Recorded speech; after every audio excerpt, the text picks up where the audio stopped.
When you think of the world's most powerful banking families, one name probably springs to mind: Rothschild. But what if I told you there was another dynasty, just as rich and just as powerful, that came to be known as the Rothschilds of the East? They escaped persecution with nothing and built a global trading empire that literally shaped the modern world. But the glittering facade of their fortune hides a dark secret, a secret built on a controversial drug that brought an entire nation to its knees. This is the story of the Sassoons, and by the end of it, you'll understand why their legacy is so complicated and so worthy of scorn. Our story doesn't start in the grand capitals of Europe, but in Ottoman Baghdad. Here, the Sassoon family were pillars of the ancient Baghdadi Jewish community, serving as the city's chief treasurers for generations. The patriarch, David Sassoon, was born into a world of incredible wealth and influence.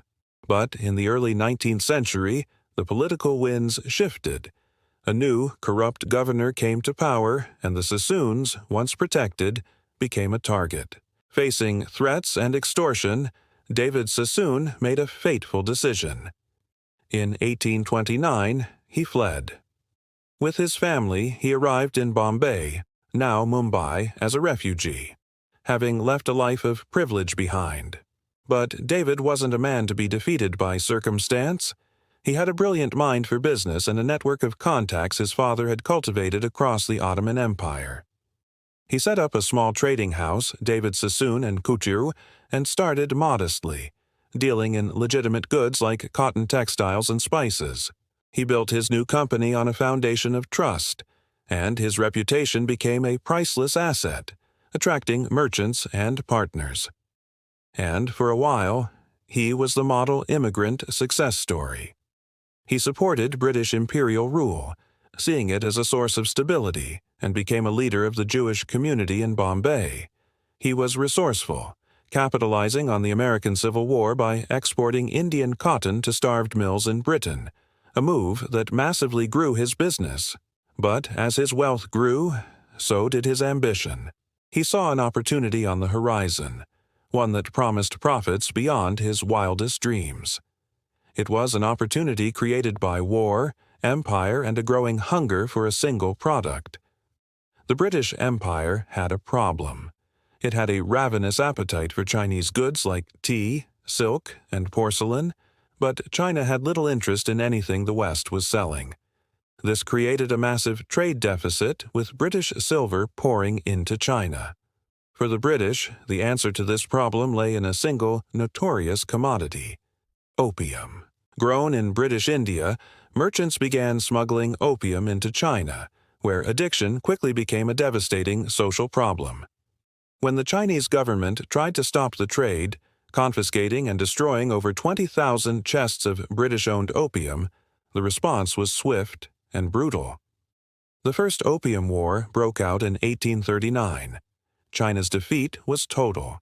The resulting Treaty of Nanking in 1842 forced China to open its ports to foreign trade, effectively legalizing the very drug that had been tearing it apart.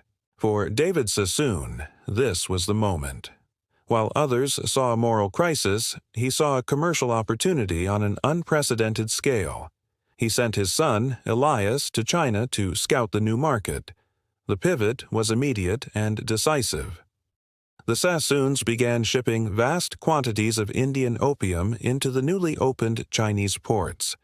They weren't just participants in the trade, they revolutionized it.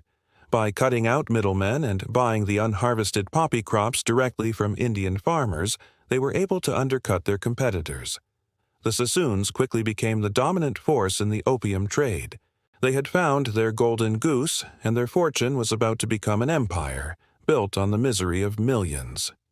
With the opium trade as their engine, the Sassoons' wealth exploded. For decades after 1860, opium was the single most valuable traded commodity in the world, and the Sassoons were its undisputed kings. David Sassoon replicated the very strategy that had made the Rothschilds so successful in Europe.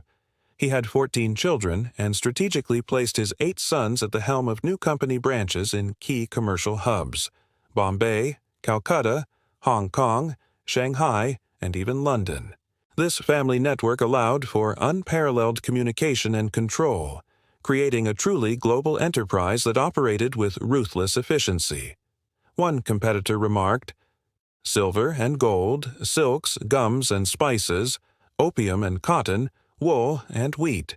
Whatever moves over sea or land feels the hand or bears the mark of Sassoon coup." Their empire wasn't just limited to opium.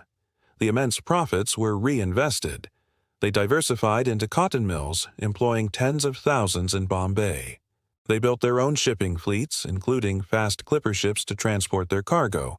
They established banking arms and insurance companies, vertically integrating every part of their business. They even constructed the Sassoon docks in Bombay, the city's first commercial wet docks, cementing their control over trade. This dynasty of former refugees was now one of the richest families in the world. They were so proud of their business that when David's son, Albert, was knighted and given a family crest, it prominently featured a bulging poppy, the source of their power.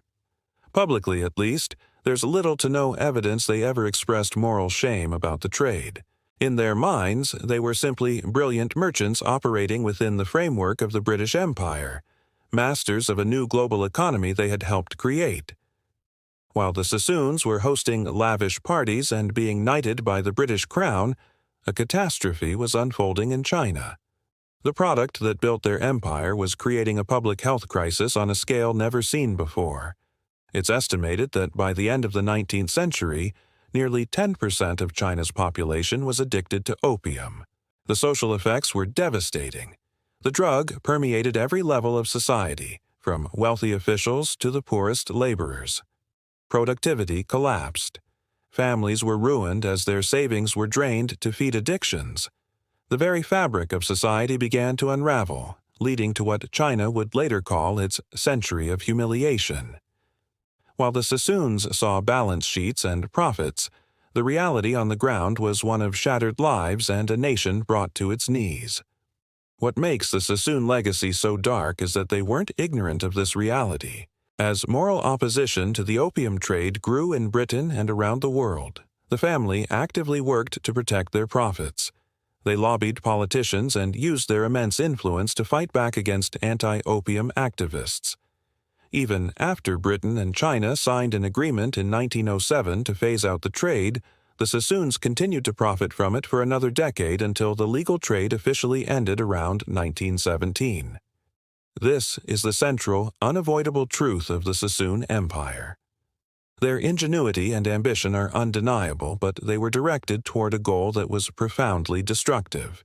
They didn't just stumble into a controversial business, they dominated it, defended it, and profited from it long after its devastating human cost was clear to the entire world. This wasn't just business, it was the business of systematically poisoning a nation for profit. With a fortune built on such a controversial foundation, the later generations of the Sassoon family embarked on a massive project of what we'd now call reputation laundering. As profits from opium began to decline in the late 19th century, the family's center of gravity shifted from Bombay and Shanghai to London, the heart of the British Empire. Armed with unimaginable wealth, they began to buy their way into the highest echelons of society. They purchased sprawling estates, hosted extravagant parties, and cultivated close relationships with British aristocrats, including the Prince of Wales himself, the future King Edward VII. They married into other prominent dynasties, with one son even marrying a Rothschild, officially linking the Rothschilds of the East with their European counterparts. They became members of Parliament, were granted baronetcies, and assimilated so completely into the British elite that their Baghdadi origins seemed like a distant memory. Alongside this social climbing came immense philanthropy. The Sassoon name was attached to hospitals, schools, libraries, and synagogues across India and Britain. In Bombay, they funded magnificent civic buildings. In Shanghai, their contributions were essential to the city's Jewish community, even providing crucial aid to over 20,000 Jewish refugees who fled Europe during World War II. This created a complicated dual legacy. On one hand, they were patrons of art, architecture, and education. On the other, this philanthropy was funded by the proceeds of the drug trade. It was a strategic effort to whitewash the source of their wealth, to transform their image from opium merchants to respectable aristocrats. The schools and hospitals they built were magnificent, but they were monuments paid for by the addiction and suffering of millions. The Sassoons didn't just build an empire of trade, they built a fortress of philanthropy to protect their name. If you found this story of hidden history compelling, be sure to subscribe and hit the notification bell for more deep dives into the empires that shaped our world. And let us know in the comments what other historical dynasties you'd like us to explore. The story of the Sassoon dynasty is a story of contradictions. They were persecuted refugees who, through sheer will and business acumen, built one of the world's first truly multinational corporations. They were pioneers of global trade, bridging East and West in an era of unprecedented change. But they were also, without question, the architects of a drug epidemic that devastated a nation for generations. They chose profit over morality at every turn, building a glittering empire of unimaginable wealth upon a foundation of human misery. Their legacy is a testament to the complex, often dark, origins of great fortunes and the power of wealth to rewrite history. They were the Rothschilds of the East, but their story is not just one of success, but a chilling reminder of the human cost of empire. It leaves us with a difficult question. Can a legacy built on so much suffering ever be truly redeemed?